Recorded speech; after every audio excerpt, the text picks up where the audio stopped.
After Rachel and Daniel found their missing daughter thanks to a Google Maps image, they hoped Eugene would be able to heal from everything. But the parents would soon face the bitter reality that during those 2 years, their daughter had endured things no child her age should ever have to. The fight for justice was far from over, and their family's strength and faith would be tested once more, putting them in danger all over again.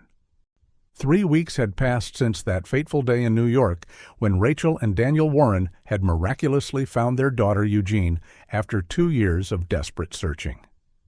Now, back in their modest home in Pine Hollow, Idaho, the three of them sat in their living room alongside Dr. Amelia Harding, the child psychologist assigned to Eugene's case by the state authorities. The soft-spoken woman with silver-streaked hair and kind eyes watched Eugene carefully as the 10-year-old girl fidgeted with the edge of her sleeve. Eugene had changed in the 2 years she'd been gone. Her once long hair was now cut to her shoulders, and there was a wariness in her eyes that broke Rachel's heart. "Eugene, do you feel comfortable sharing anything more about your time with Mr. Lanton today?" Dr. Harding asked gently, using the real name of the man who had posed as Evangelist Matthew. Eugene shook her head slightly, staring down at her hands. "Not today," she whispered. Rachel exchanged a worried glance with Daniel. 3 weeks of therapy sessions, and Eugene still struggled to open up about what had happened during those 2 long years. The psychologist had advised patience, explaining that trauma took time to process, especially for children.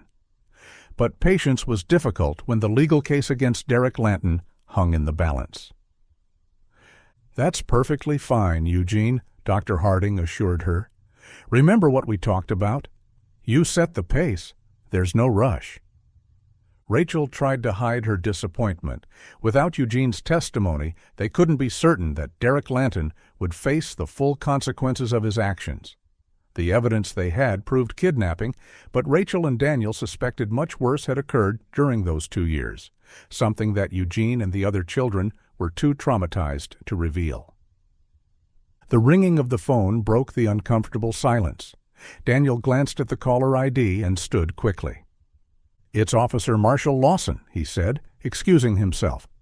"I need to take this. It's about the case." As Daniel stepped into the kitchen to take the call, Rachel tried to refocus on the conversation between Dr. Harding and Eugene. The psychologist was showing Eugene a drawing technique to express feelings without words, and for a brief moment Rachel saw a flicker of interest in her daughter's eyes. But her attention kept drifting to Daniel in the kitchen. His brow was furrowed, his posture tense. Whatever news Officer Lawson was sharing, it wasn't good. Rachel felt her stomach tighten with dread. Dr. Harding seemed to notice Rachel's distraction. "Eugene, why don't you try this exercise while I have a quick word with your mom?" she suggested, handing Eugene a sketch pad and colored pencils. As Eugene began to draw, the psychologist moved closer to Rachel. "Mrs. Warren, I know you're anxious about the legal proceedings, but it's crucial that Eugene doesn't feel pressured to talk before she's ready," she whispered. Pushing too hard could cause her to retreat further. Rachel nodded, watching as Eugene meticulously selected a dark blue pencil. "I understand. It's just, what if they let him go because we don't have enough evidence?" "One step at a time, Doctor," Harding counseled. "Eugene's healing has to come first." Daniel returned to the living room, his face ashen. He hung up the phone and took a deep breath before speaking. "That was Officer Lawson," he said, his voice strained. "Derek Lanton was released from prison yesterday morning." Rachel jumped to her feet, forgetting the psychologist's warning about maintaining calm for Eugene's sake. "What? How is that possible? He kidnapped our daughter." Daniel held up his hands, trying to quiet her. "The judge ruled that he wasn't an immediate threat. The officer said they'll continue building the case, and Lanton will likely face prison time eventually, but—" "But what?" Rachel demanded, her voice rising despite her efforts to control it.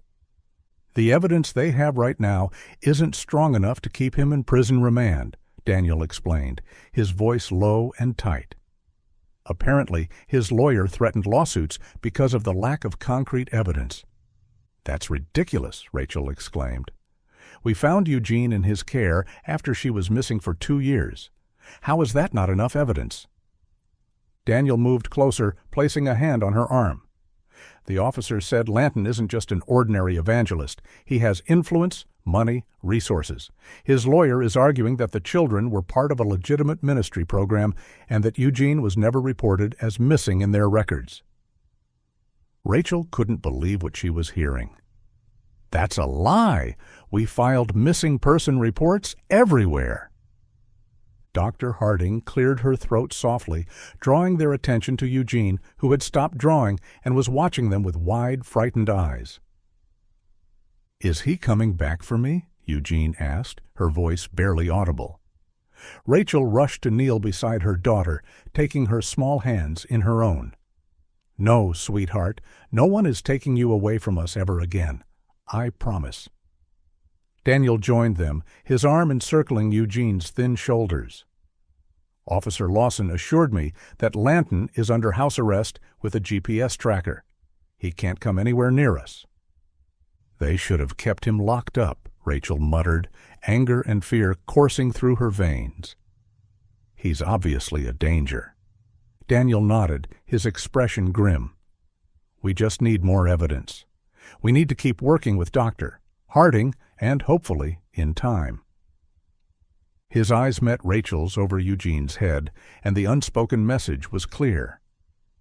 They needed their daughter to tell the truth about what had happened during those 2 years. Without her testimony, the case against Derek Lanton might fall apart completely. As Dr. Harding prepared to leave, Rachel tried to compose herself, to project a strength and confidence she didn't feel. The idea that the man who had stolen 2 years of their daughter's life was now free, even under house arrest, filled her with a cold, creeping dread. Whatever Derek Lanton had done, whatever awful secrets Eugene wasn't ready to share, Rachel was convinced of one thing. The man who had posed as Evangelist Matthew was dangerous, and as long as he was free, none of them were truly safe. Rachel accompanied Dr. Harding to the door, thanking her profusely for all her help with Eugene's recovery. They stood on the porch for a moment, the late afternoon sun casting long shadows across the lawn. "I really think we're making progress," the psychologist said, adjusting her glasses. "Eugene's drawings are revealing trauma patterns consistent with emotional manipulation, but there are signs of resilience too."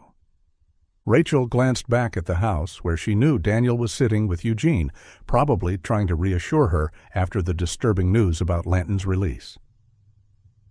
"Do you think she'll ever tell us exactly what happened?" Dr. Harding offered a small, encouraging smile. "Children process trauma in their own time, Mrs. Warren. The fact that she's drawing it all is a positive sign. Just continue being patient and supportive." After waving goodbye to the psychologist, Rachel walked to the mailbox at the end of their driveway. She opened it and pulled out the stack inside, mostly bills, a few advertising flyers, and the local newspaper. But as she was about to close the mailbox, she noticed an envelope tucked between the pages of the newspaper. It wasn't a standard business envelope. This one appeared handmade, with thick, creamy paper and handwritten addressing. At the bottom corner of the envelope was what looked like a Bible verse, written in an elegant script. Rachel frowned, turning the envelope over in her hands. Their church often sent handwritten notes to members facing difficult times, but something about this felt different. She walked back to the house, distracted by the mysterious envelope. "Daniel," she called as she entered the living room. "Where's Eugene?" "She went to her room to rest," Daniel replied, looking up from his laptop. "The session with Dr. Harding tired her out." Rachel sat beside him on the sofa, holding up the envelope. "This was in the mail. I thought it might be from the church again, or something related to Eugene's recovery, but it seems odd." Daniel took the envelope, examining the handwritten address and the Bible verse at the bottom. "Proverbs 28:13, he read aloud. Whoever conceals their sins does not prosper, but the one who confesses and renounces them finds mercy."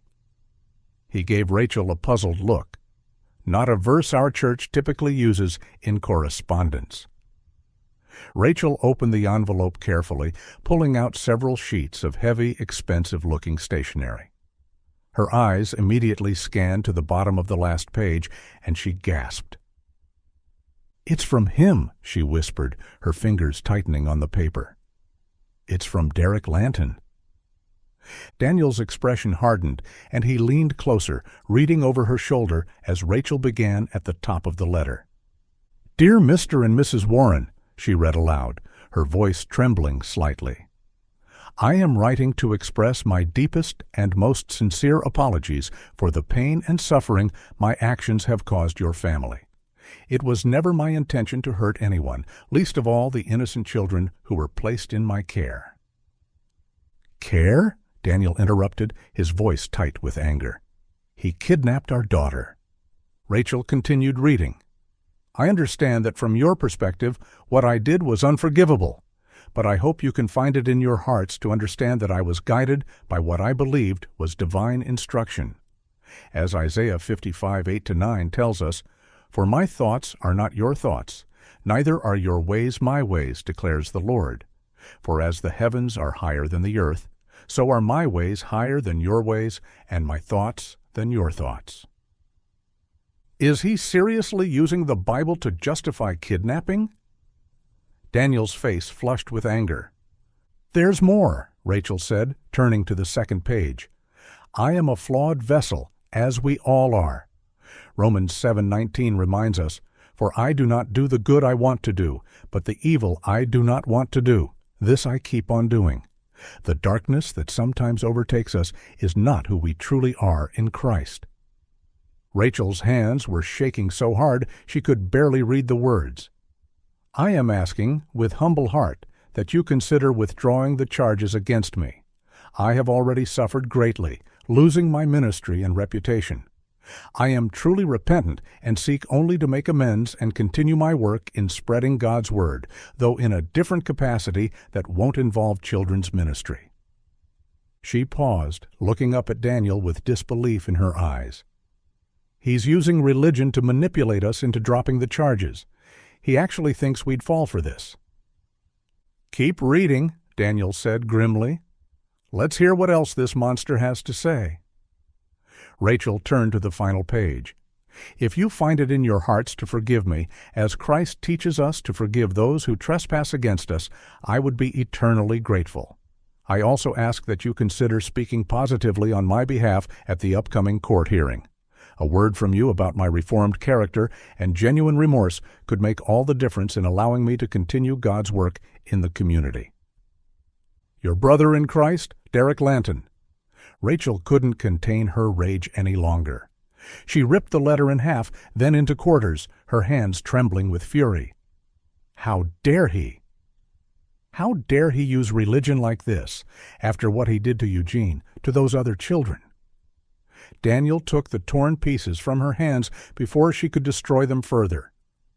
"We should keep this. It could be evidence of him trying to manipulate witnesses." "Evidence?" Rachel was nearly shouting now. "We already have all the evidence we need. He kidnapped our daughter. He told her we were dead. He kept her and those other children for years." She paced across the living room, unable to sit still with the anger coursing through her. "And now he has the audacity to ask us to help him? To speak for him in court?" Daniel carefully gathered all the pieces of the letter and placed them in a folder. "This has nothing to do with religion," he said firmly. "Using Bible verses to justify his actions is beyond manipulative. It's evil." "Does he really think we'd fall for this?" Rachel continued, her voice breaking. "That a few Bible verses would make us forget what he did? That we'd actually help him avoid consequences for his actions?" "He's desperate," Daniel reasoned, his own anger evident despite his calmer demeanor. "The legal case may be proceeding slowly, but he knows that eventually Eugene or one of the other children will tell the truth about what happened. He's trying to short-circuit the process." Rachel sank back onto the sofa, suddenly exhausted. I can't believe this is happening. I thought when we found Eugene, this nightmare would be over. But it's just continuing in a different way. Daniel moved to sit beside her, placing an arm around her shoulders. We'll get through this, one day at a time. The important thing is that Eugene is home with us now. Rachel leaned into her husband's embrace, drawing strength from his presence. But despite his reassurances, she couldn't shake the feeling that Derek Lanton's letter was more than just a desperate plea. It was a reminder that the man who had stolen their daughter was still out there, still trying to control the narrative, still wielding religion as a weapon. And as long as he remained free, their nightmare wasn't truly over. Rachel pulled away from Daniel's embrace, her mind racing. The letter from Derek Lanton had shaken her more deeply than she wanted to admit. She needed space, needed to clear her head and find some peace amid the chaos of emotions swirling within her. I need to go to church, she said suddenly, standing up. I need to pray. Daniel looked up at her, concern etched on his face. Are you sure that's a good idea right now? You're upset. That's precisely why I need to go, Rachel insisted. I won't let him take this from me too, Daniel. My faith, my relationship with God. I refuse to let his perversion of religion corrupt what I know to be true and good. Daniel nodded, understanding in his eyes. In the 2 years of Eugene's absence, their responses to grief had diverged significantly. Rachel had clung to her faith, finding solace in prayer and the community of believers. Daniel, on the other hand, had pulled away from organized religion, his faith tested beyond what he could bear. Finding Eugene had begun to bridge that gap, but they still approached spirituality differently. I think I'll ask Eugene if she wants to come with me, Rachel added, moving toward the stairs. She hasn't been to church since we got back. It might be good for her. Don't pressure her, Daniel cautioned. She may not be ready yet. Rachel paused, her hand on the banister. I won't. I promise. She climbed the stairs and stopped outside Eugene's bedroom door, knocking softly before pushing it open. Eugene was lying on her bed, sketching in the pad doctor. Harding had given her. She looked up as her mother entered. Hey, sweetie, Rachel said, keeping her voice light. I'm going to church for a little while. Would you like to come with me? Eugene's pencil stilled. For a moment, Rachel thought she saw a flicker of interest in her daughter's eyes. But then Eugene shook her head. No, thank you. I'm tired after talking with Dr. Harding. I think I want to sleep. Rachel nodded, hiding her disappointment. That's fine, sweetheart. You rest. Dad will be here if you need anything. She returned downstairs to find Daniel organizing some paperwork at the dining table. Eugene's staying home, she informed him. She's tired. I'll keep an eye on her, Daniel promised, and I'll take care of some housework while you're gone. Maybe start dinner. You deserve a break, Rachel. Rachel smiled gratefully. Despite their different approaches to grief and recovery, Daniel had been her rock through all of this. I won't be long, she promised, grabbing her purse and keys. The drive to First Protestant Church of Pine Hollow was short, just a few minutes from their home. As Rachel parked in the familiar lot, memories washed over her, both good and painful. This was the church where she and Daniel had dedicated baby Eugene, where they had celebrated countless Christmases and Easters, where they had built a community of friends and fellow believers.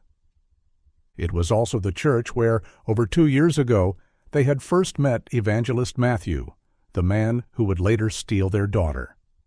Rachel sat in her car for a moment, gathering her courage. She hadn't returned to this particular church since Eugene's disappearance, preferring to worship at a smaller congregation across town. But today she felt drawn back to the place where everything had begun. Perhaps here she could reclaim some of what had been taken from them. She entered the sanctuary, which was mostly empty on a weekday afternoon.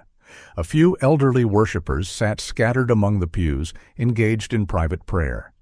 Rachel recognized Carmela Sandoval, who had lived in their neighborhood for decades, and exchanged a brief wave with the older woman. Finding an empty pew near the back, Rachel sat down and closed her eyes, trying to quiet her tumultuous thoughts. But before she could begin to pray, movement at the front of the church caught her attention.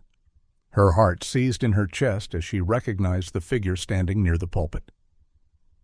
Derek Lanton. For a moment, Rachel was sure she was hallucinating. It couldn't be him. Not here, not in this church, not when he was supposed to be under house arrest. But as the man turned, speaking with the church's pastor, there was no mistaking his face. Rachel froze, unable to move or breathe as Derek spotted her across the sanctuary. His eyes widened slightly, and then, incredibly, he smiled and began walking toward her, the pastor at his side. Rachel's mind screamed at her to run, to call the police, to do something, but shock had paralyzed her limbs. Before she could react, Derek and the pastor were standing before her. "Rachel," Pastor Wilson said warmly, "it's good to see you back with us." Derek extended his hand toward her. "I am so sorry." Rachel jerked backward, rising from the pew and putting distance between them. "Don't," she hissed, her voice low but intense. "Don't you dare." The pastor looked confused, glancing between them. "Rachel? Is everything all right?" "No, everything is not all right," Rachel said, her voice rising despite her efforts to control it. Several of the elderly worshippers turned to look at the commotion. "What is he doing here? He's supposed to be under house arrest." Derek's expression was a perfect mask of contrition. "I understand your anger, Rachel. I truly do. I just wanted to apologize in person for the pain I've caused your family." "Apologize?" Rachel nearly choked on the word. "You stole our daughter. You told her we were dead." Pastor Wilson looked alarmed, placing a calming hand on Rachel's arm. "Rachel, please, this is a house of worship."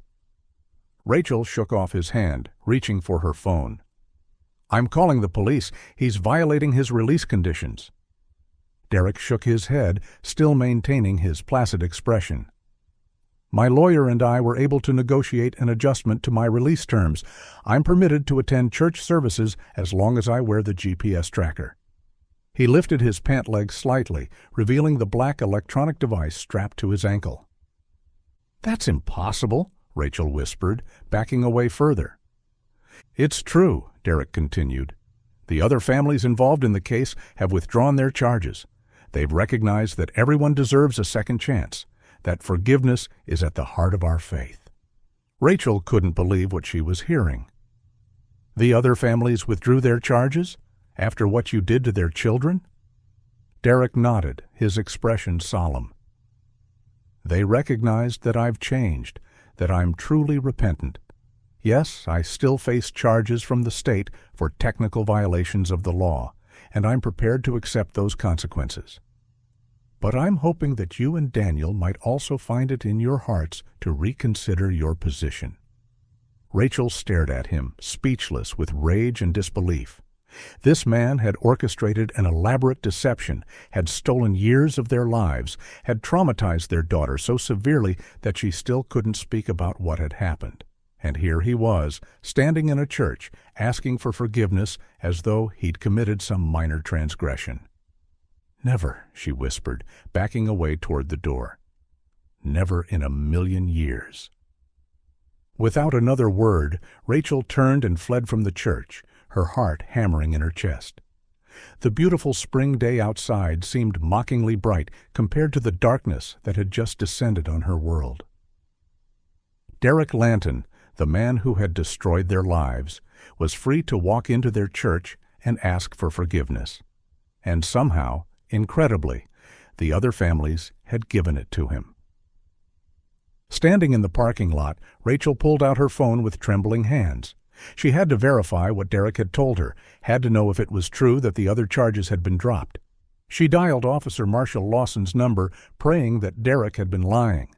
Marshall Lawson answered on the second ring. "Officer Lawson speaking." "It's Rachel Warren," she said, her voice unsteady.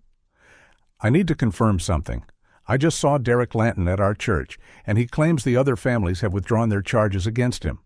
Is that true?" There was a pause on the other end of the line.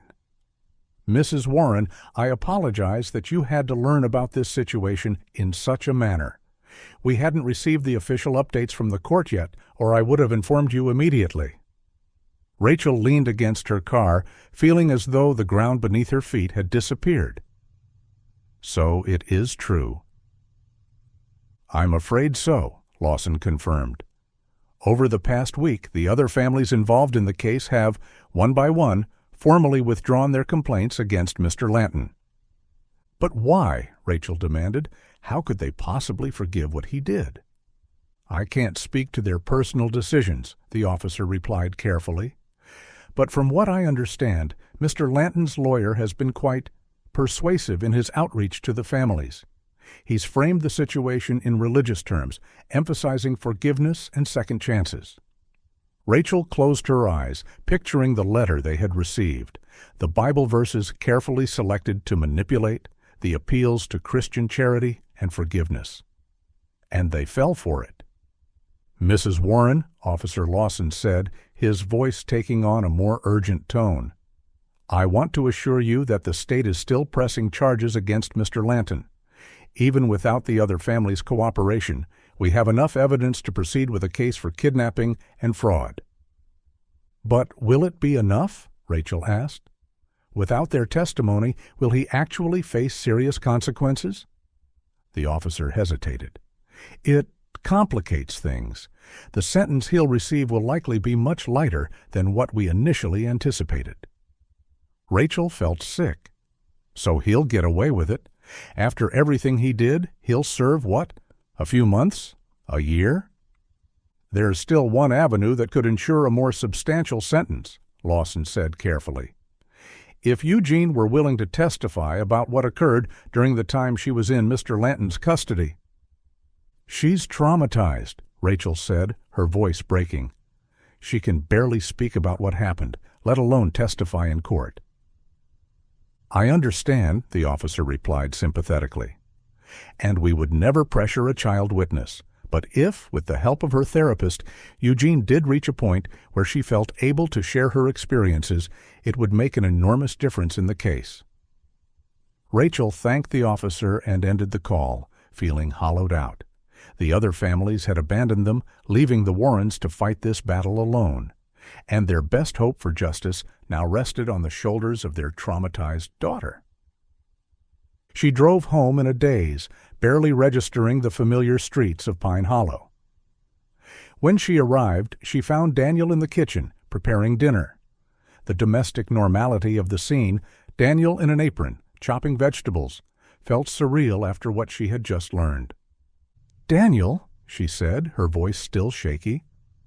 "I saw him at the church." Daniel turned, the knife stilling in his hand. "Saw who?" "Derek Lanton." The name felt bitter on her tongue. "He was there, in our church, talking with Pastor Wilson." Daniel set down the knife carefully. "That's impossible. He's under house arrest." "Not anymore. Not completely," Rachel said, sinking into a kitchen chair. His lawyer negotiated modified terms, and that's not the worst part. She recounted her conversation with Officer Lawson, watching as Daniel's expression shifted from disbelief to anger to despair. "All of them?" he asked when she had finished. "All the other families withdrew their charges?" Rachel nodded miserably. Officer Lawson confirmed it. Lanton's lawyer approached them with the same religious manipulation he tried with us, and they accepted it. Daniel leaned heavily against the counter, his face pale. "So what happens now?" "The state is still pressing charges," Rachel explained, "but without the other family's testimony and without Eugene's—" Daniel understood what she wasn't saying. "The sentence will be minimal." They sat in silence for a moment, the weight of this new development settling over them like a shroud. Finally, Daniel spoke again, his voice quiet but determined. "We need to talk to Eugene, to see if she's ready to share what happened." Rachel looked up sharply. "Daniel, you heard what Dr. Harding said. We can't push her. It could make things worse." "I'm not suggesting we pressure her," Daniel clarified. "But maybe we need to explain the situation in terms she can understand. Let her know how important her voice is." Rachel hesitated. The thought of placing such a burden on Eugene's shoulders felt wrong, yet the alternative, allowing Derek Lanton to escape real justice, seemed unbearable. "We can talk with Dr. Harding first," she suggested finally. "Get her professional opinion on how to approach this. The last thing we want is to traumatize Eugene further." Daniel nodded, returning to his dinner preparations with mechanical movements. "This can't be happening," he muttered, more to himself than to Rachel. "After everything we went through to find her, after all the prayers and searches and dead ends, he can't just walk away from this." Rachel watched her husband, noting the tension in his shoulders, the barely contained fury in his movements. "We'll fight this, Daniel. We won't let him get away with it." They ate dinner that evening in strained silence, making awkward small talk for Eugene's benefit. Their daughter seemed to sense the tension, picking at her food without enthusiasm and answering questions in monosyllables. After Eugene went to bed, Rachel and Daniel sat in the living room, too wired to sleep despite their exhaustion. "I keep thinking about that vanilla perfume," Rachel said suddenly. "The one I smelled in his car the day we found Eugene. Remember?" Daniel nodded. "Eugene's Christmas present, the one she wore every day." "It was one of the things that led me to her," Rachel continued. "That and the Google Maps image, and now I can't stop wondering what else happened that she can't tell us about." "What did he do, Daniel? What did he do to our little girl that's so terrible she can't even speak about it?" Daniel reached for her hand, his own trembling slightly. "I don't know, and part of me doesn't want to know, but if it would put him behind bars where he belongs—" Rachel squeezed his hand, drawing comfort from the contact. "We'll talk to Dr. Harding tomorrow, see what she thinks." They eventually went to bed, though sleep eluded them both. Rachel lay awake for hours, staring at the ceiling, her mind replaying the moment she had seen Derek Lanton in the church, his placid smile, his outstretched hand, his audacity in seeking forgiveness when he had shown no real remorse. She thought of the other families who had withdrawn their charges, wondering what tactics Lanton and his lawyer had used to persuade them. Had they targeted the most vulnerable, those with the strongest religious convictions? Had they offered money or simply played on guilt and the Christian mandate to forgive? Whatever methods they had employed, Rachel was determined they wouldn't work on her family. Derek Lanton would face justice for what he had done, even if it meant asking Eugene to confront the most painful memories of her young life. With this resolution firmly in mind, Rachel finally drifted into an uneasy sleep, unaware that their nightmare was far from over. A sharp sound jolted Rachel from sleep, a noise that didn't belong in the quiet of night. Her eyes flew open, her heart immediately racing as years of maternal instinct kicked into high alert. Something was wrong. She sat up, scanning the darkened bedroom. "Daniel?" she whispered, reaching for her husband. Before he could respond, another noise, louder this time, a crash followed by the unmistakable sound of breaking glass, echoed through the house. Daniel was instantly awake, throwing off the covers. "What was that?" he whispered urgently. Rachel had no chance to answer. Heavy footsteps thundered through the house below, moving with purpose and making no attempt at stealth. This wasn't a cautious burglar. This was someone who didn't care about being heard. "Eugene!" Rachel gasped, terror seizing her. "Get to Eugene!" Daniel was already moving, reaching for the closet where they kept a small safe containing a handgun, a precaution they had taken after Eugene's disappearance. But before either of them could make it out of bed, their bedroom door burst open. Two men in dark clothing rushed in, their faces obscured by ski masks. They were large, muscular, moving with practiced efficiency. "Daniel!" Rachel screamed as one of the men lunged toward her husband. Daniel attempted to dodge, trying to reach the closet, but the intruder was too fast. In a fluid motion, the masked man swung what looked like a thick wooden bat. The last thing Rachel saw before her own attacker reached her was Daniel crumpling to the floor. She tried to scramble across the bed, desperate to reach her phone on the nightstand, but powerful hands grabbed her. She fought wildly, kicking and clawing, her mind racing with images of Eugene alone in her room. "Please," she begged, "my daughter." A blinding pain exploded in her head as something solid connected with her temple. Light flashed behind her eyes, and then darkness rushed in from all sides, swallowing her consciousness. When Rachel came to, her head throbbed with such intensity that even the smallest movement sent waves of agony through her skull. Nausea rolled in her stomach, and her mouth felt dry and tacky. She tried to lift her hand to her head, only to discover she couldn't move her arms. Slowly, painfully, Rachel forced her eyes open. Darkness surrounded her, but as her vision adjusted, shapes began to emerge from the gloom. She was in what appeared to be a basement. Concrete walls, exposed pipes, a single bare bulb hanging from the ceiling, currently switched off. The dim light came from what looked like a small window high up on one wall, covered with a heavy grate. Rachel was tied to a metal support pole with what felt like duct tape, binding her wrists behind her. Panic surged through her as memory returned. The intruders, Daniel falling, Eugene alone in her room. "Eugene," she croaked, her voice barely audible even to her own ears. "Daniel."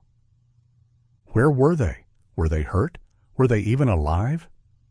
Tears sprang to her eyes as the worst possibilities flooded her mind. Before she could call out again, a door somewhere behind her opened, spilling harsh light into the basement. Footsteps approached, and a shadow fell across her.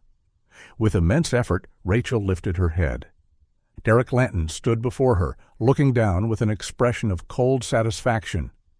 "You should have taken back the charges against me," he said, his voice lacking the pious tone he had affected in the church. "I told you to think about it, but you are one obsessive mother." Rage surged through Rachel, temporarily overriding her fear and pain. "Where is my family?" she demanded, though her voice came out slurred and weak. "What have you done with Eugene and Daniel?" Lanton ignored her question, circling around her like a predator assessing its prey. "You could have forgiven me, given me a second chance like the other parents did. That's what we religious people do." He smiled, but the expression never reached his eyes. "But you just couldn't let it go, could you? You and your husband were the only ones still pressing charges." "Because we're the only ones who can see through your religious facade," Rachel spat, wincing as the movement sent pain lancing through her head. "Facade?" Lanton repeated, stopping in front of her again. "No, Rachel, my faith is very real. The difference is that I understand God's forgiveness extends to all sins, even those you consider unforgivable. Kidnapping children isn't just something I consider unforgivable," Rachel said, struggling against her bonds despite the pain. "It's a crime, and whatever else you did to those children—" "All that to protect your daughter and get justice for her," Lanton interrupted, his voice hardening. "And now she's back with me. I already missed her, and what I used to do to her during those 2 years." Rachel's blood ran cold. "What did you do to her? And where is my husband?" Lanton laughed, the sound echoing off the concrete walls. "Always so concerned about your little family, the perfect Christian mother and wife." His expression darkened suddenly. "But when it came to extending Christian forgiveness to me, you couldn't do it, could you? You had to stand in judgment." He turned and walked toward the door, pausing at the threshold. "I offered you a path to redemption, a chance to demonstrate true Christian charity. You rejected it. Now you'll face the consequences of that choice." With that, he left, closing the door behind him and plunging the basement into near darkness once more. "Derek!" Rachel shouted after him, her voice breaking. "Derek, don't do this! Please!" But only silence answered her. Rachel slumped against the pole, tears streaming down her face. The situation couldn't be clearer. Derek Lanton had orchestrated this kidnapping to silence her and Daniel, the only remaining witnesses against him. And somehow he had Eugene again. The thought of her daughter back in that monster's hands filled Rachel with such horror that she nearly vomited. After everything they had gone through to find Eugene, after the slow progress of healing they had begun to make as a family, it was happening all over again. And this time, Derek had no reason to keep any of them alive. Rachel knew with grim certainty that she had to escape, not just for her own survival, but for Daniel's and Eugene's as well. If she died here in this basement, Derek Lanton would truly get away with everything. She forced herself to take deep, steadying breaths despite the pounding in her head. The injury from the blow she'd received was serious. She could feel dried blood caked on the side of her face, and the room occasionally tilted sickeningly when she moved too quickly. But she couldn't afford to give in to the pain or fear, not when Eugene's life hung in the balance. Rachel carefully assessed her surroundings. The basement was sparsely furnished, just some storage boxes in the corners and what appeared to be a small table against the far wall. Squinting through the dim light, she could make out some objects on the table that might be her personal belongings. Her phone? If she could somehow reach it, she might be able to call for help. But first, she needed to free herself from the duct tape binding her to the pole. Rachel tested the bonds, twisting her wrists experimentally. The tape was wrapped several times around both her wrists and the pole, securing her firmly in place. It wasn't the strongest material, but in her weakened state, she didn't have the strength to break it by force alone. Rachel scanned the area immediately around her, searching for anything that might help, a sharp edge, a nail, anything she could use to tear the tape. But the pole was smooth metal, and the concrete floor around her was empty. Despair threatened to overwhelm her, but Rachel pushed it back forcefully. "Think," she muttered to herself. "There has to be a way."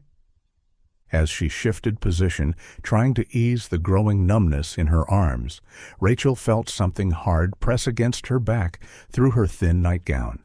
Something on her wrist. Her bracelet. The one Daniel had given her on their 15th anniversary, a delicate silver chain with a small cross pendant. The pendant had a slightly pointed edge where the vertical and horizontal bars met. Hope flared within her. If she could position the pendant correctly, maybe, just maybe, she could use it to tear through the duct tape. Rachel twisted her wrists behind her, ignoring the pain that shot through her shoulders at the awkward position. She could feel the bracelet under the tape, and by straining her fingers, she was able to grip the small cross pendant. With painstaking precision, she positioned the point of the cross against the tape and began rubbing it back and forth against the pole. The movement was excruciating, pulling at her injured shoulders and sending waves of dizziness through her, but she persisted. Each tiny abrasion of the tape was a step toward freedom, toward Eugene. Rachel lost track of time as she worked, her world narrowing to the steady motion of the pendant against the tape. Her wrists grew raw from the friction, and her arms trembled with fatigue, but she refused to stop. She thought of Eugene taking her first steps, proudly reading her first book aloud, the last birthday they had celebrated together before her disappearance. Those memories fueled her determination, driving her beyond what she thought her body could endure. And finally, miraculously, she felt the tape begin to give way. The cross pendant had worn through several layers, creating a small tear that widened with each movement. With one final desperate twist, Rachel felt the tape snap. Her right hand came free, and from there it was the work of moments to unwrap the rest of the tape from her left wrist and the pole. She nearly collapsed as she staggered to her feet, her legs weak and unsteady after hours of immobility. The room spun alarmingly, and she had to lean against the pole until the dizziness subsided. But she was free, the first crucial step accomplished. Rachel moved carefully toward the table where she had spotted her belongings. Each step was a challenge, her head throbbing mercilessly, but the sight of her phone lying among her wallet and keys spurred her onward. With shaking hands, she grabbed the phone, praying it still had power. The screen lit up. It had 15% battery remaining. Rachel nearly wept with relief. She quickly checked for reception and, to her surprise, found she had 2 bars of service even in the basement.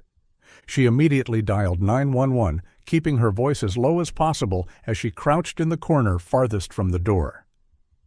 911, what's your emergency? The dispatcher's voice was clear and professional. My name is Rachel Warren, she whispered, her words still slightly slurred from her head injury. I've been kidnapped, along with my husband and daughter. I managed to get free, but I don't know where I am or where they're keeping my family. Are you safe at the moment, ma'am? The dispatcher asked calmly. For now, Rachel replied, glancing nervously at the door. I'm in a basement.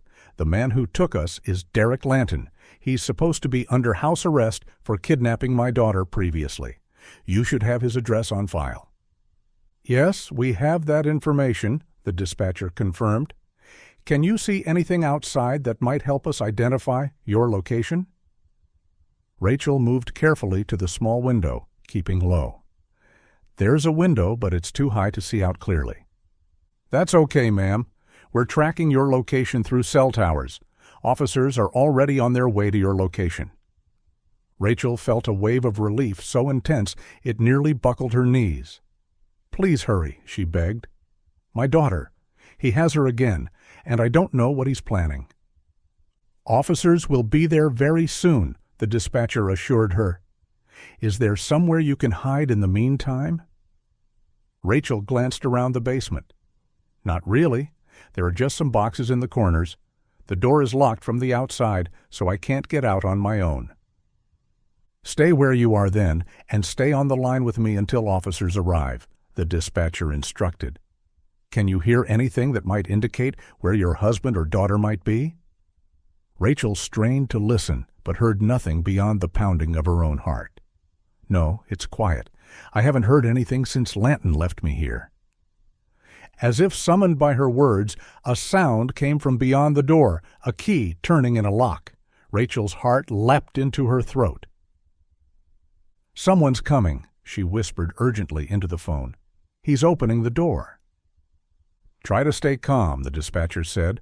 Officers are less than 2 minutes from your location. But 5 minutes would be too late. Rachel looked frantically around the basement for a weapon, anything she could use to defend herself, but there was nothing within reach, and her head injury had left her too weak to put up much of a fight. The door swung open, revealing Derek Lanton silhouetted against the light from the hallway beyond, and beside him, clutched in his grip, was Eugene. Rachel quickly tucked the phone into the waistband of her pants at the small of her back, hoping the dispatcher could still hear what was happening. You little... Lanton began, his voice tight with fury as he saw Rachel standing free. You called the police. I can hear the sirens. He brandished a large hunting knife, the blade gleaming in the dim light. His other hand gripped Eugene's arm, the girl's eyes wide with terror. Mom, Eugene whimpered, and the sound broke Rachel's heart. Let her go, Rachel said, raising her hands placatingly. It's me you want. Let Eugene go, and I'll do whatever you say. Get up and come out, Lanton ordered, waving the knife threateningly. If you make one false move, I'll end her right here, and you will never hold your daughter alive again. Do you understand? Rachel nodded, her eyes locked on Eugene's terrified face. I understand. I'm coming. Just please don't hurt her. She walked slowly toward them, her hands still raised. As she passed Lanton in the doorway, he grabbed her arm roughly, keeping Eugene in his grip as well. Move, he commanded, pushing her ahead of him up a narrow staircase.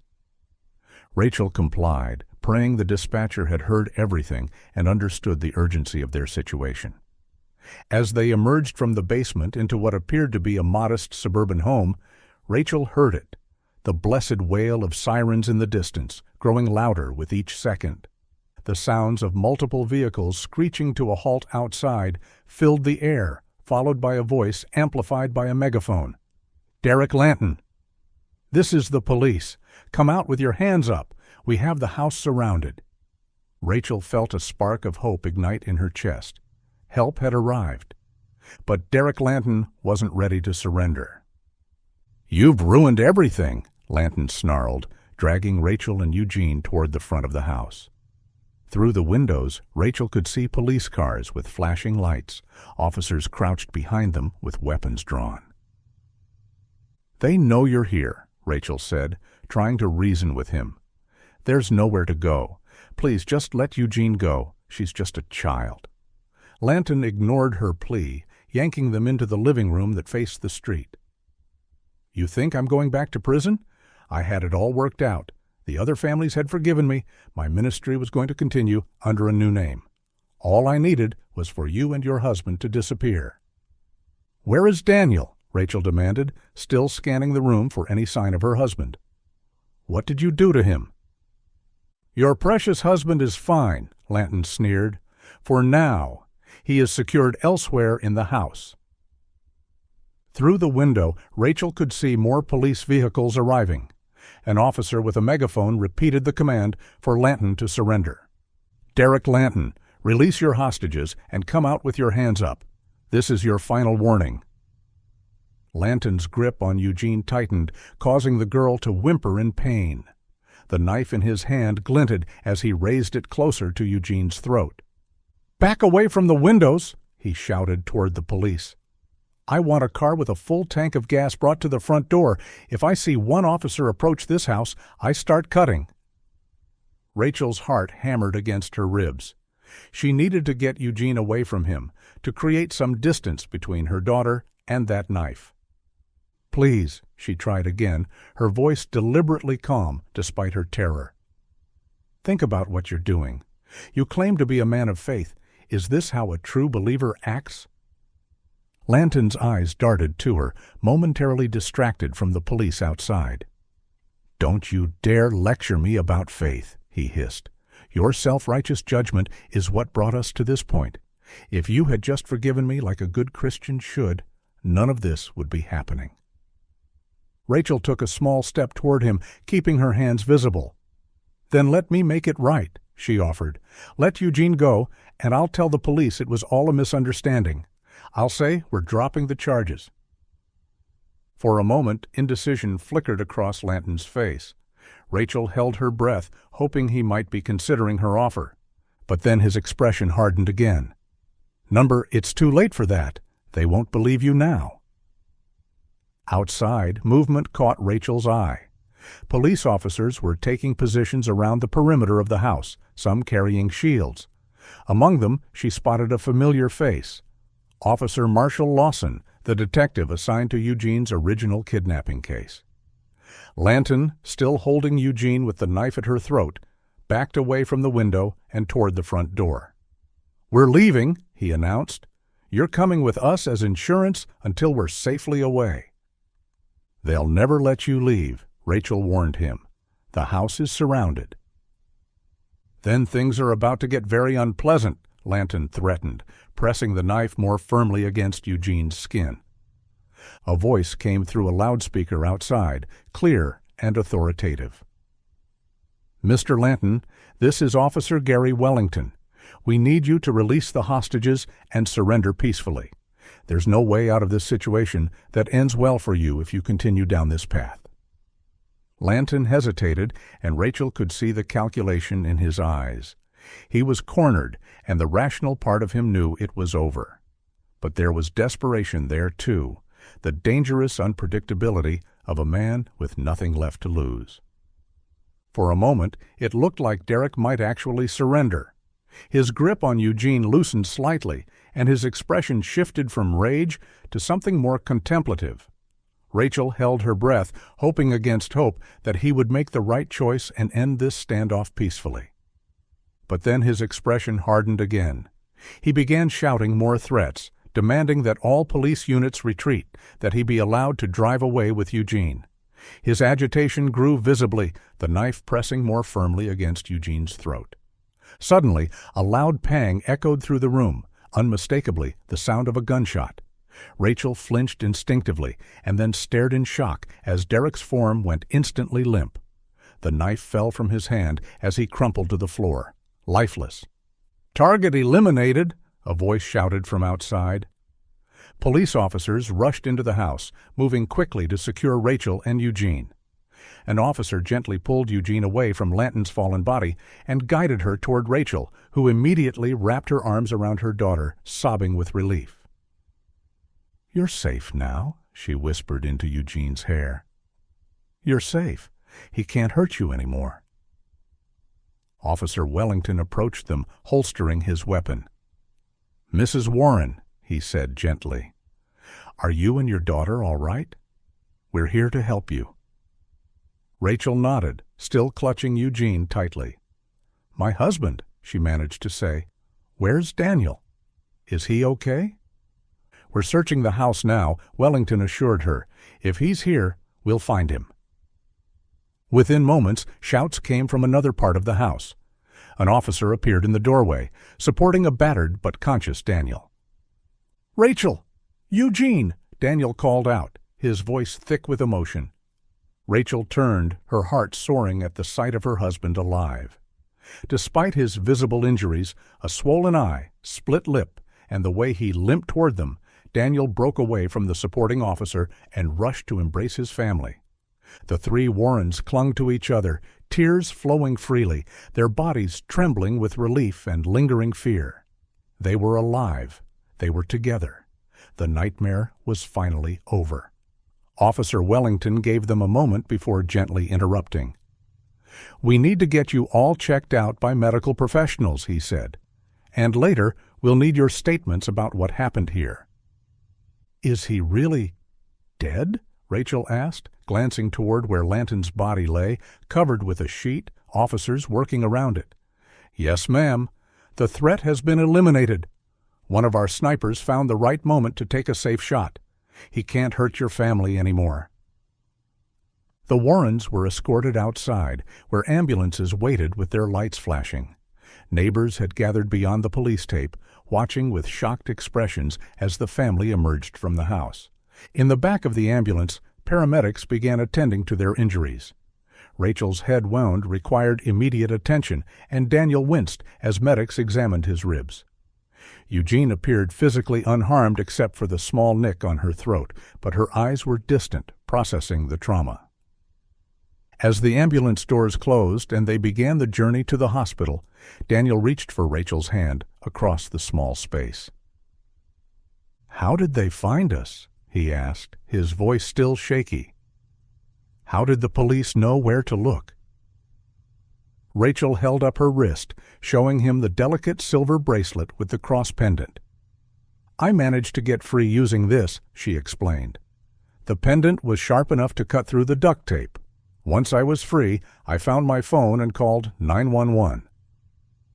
Daniel stared at the small cross pendant in amazement. "That tiny cross saved our lives?" Rachel nodded, tears welling in her eyes again. "We should pray," she said softly. "Thank the Lord for getting us out of this situation. It was truly a miracle that we survived this monster again." Daniel nodded, taking her hand in his. Eugene, who had been lying quietly on the stretcher, reached out and placed her small hand atop theirs, forming a circle of connection in the back of the moving ambulance. "Dear God," Rachel began, her voice trembling with emotion, "thank you for protecting us today. Thank you for helping us survive this horror and for bringing us back together. Please help Eugene heal from everything she's been through." She paused, her voice breaking. "And thank you that the monster who caused all this pain can never hurt us again." "Now we can truly begin to heal," Daniel added softly. As the ambulance sped through the streets toward the hospital, the three Warrens held on to each other, drawing strength from their bond. The journey ahead would not be easy. There would be physical wounds to heal, emotional scars to address, and a long road of recovery for Eugene especially. But they would face it together, as a family. And for the first time in years, Rachel allowed herself to believe that the worst was truly behind them. With Derek Lanton gone forever, they could finally begin to rebuild their lives, one day at a time.